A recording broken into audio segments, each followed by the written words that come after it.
Hey gamers, if you love Doomlings and you just want more, then you want to check out the Imaginary Ends and the Shadow Puppet expansions. Let's take a look at what's inside these.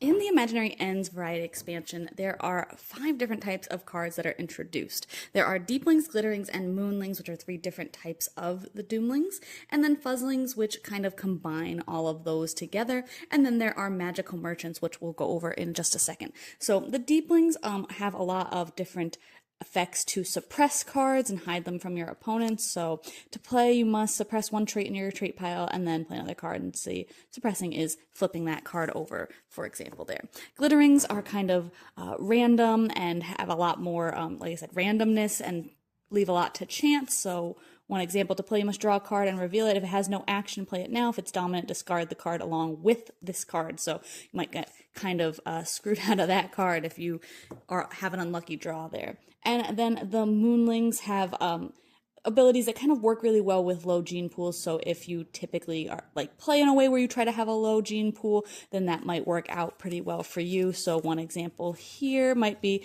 if your gene pool is 3 or lower, steal a trait from an opponent's trait pile. So that could be a really useful ability there. And like I said, Fuzzlings have all of those different emblems on them to kind of work with all of the different sets there, and there's a few less of those. There's just a couple of those that have multiple symbols on them. The real fun of this expansion, I think, is the Magical Merchants. So these are going to be, these are ages that are going to be added into the age decks, and they're going to have various different abilities on them. But what's fun about this is that every player is going to start with Trinket, and they're going to be able to get more throughout the game. So all the trinkets have a power of some kind. So this one that's worth 1 point later, if you're able to do it, is if you play red, you draw a card, which is cool. If you reveal a purple in hand, you've completed your objective, and you'll get to pocket this, which, like I said, will be worth 1 point at the end of the game. And there's a couple for every different level, and they get a little bit more difficult. So let's go to the back here for a 5-point one. This power is that you can't play more than 1 trait on your turn, which could be good, okay, but could be pretty bad if you try to always play a lot of cards in your turn. But if you pocket it, if you're able to pocket it by showing 2 of each color in your trait pile, then you'll get 5 points at the end of the game. So there's a lot of variability with those trinkets. That adds a very new mechanism to the game that's pretty interesting.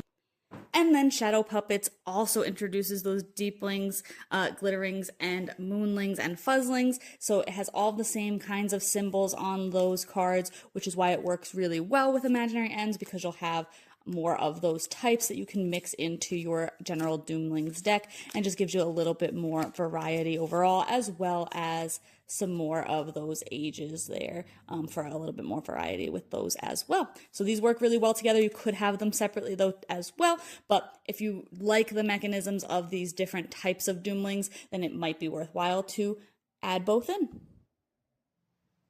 Overall, I think Doomlings is a really cute game. It plays really smoothly. It's very standard take that kind of card game, but I think that the art kind of brings it up a level a little bit, and then also just, it's silly, it's cute, and I think it just works well. I think that the expansions actually add a lot to this rather simple game, which is cool as well. The different types of Doomlings and having all different abilities or types of abilities on those cards definitely adds a layer of strategy to such a simple game that I think is really cool, and especially for people who maybe play this game a lot, it'll add a lot to that gameplay and the variety of gameplay.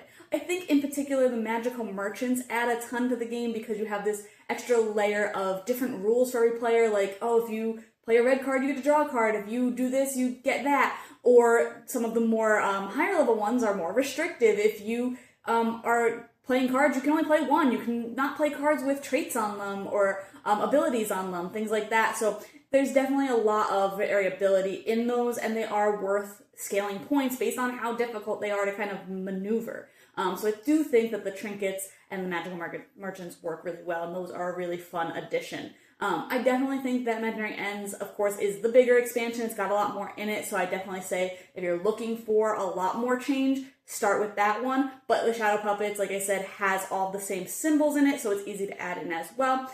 So yeah, if you're a Doomlings fan, these are definitely worth checking out, but you can see my full thoughts on the blog today to decide if these are for you.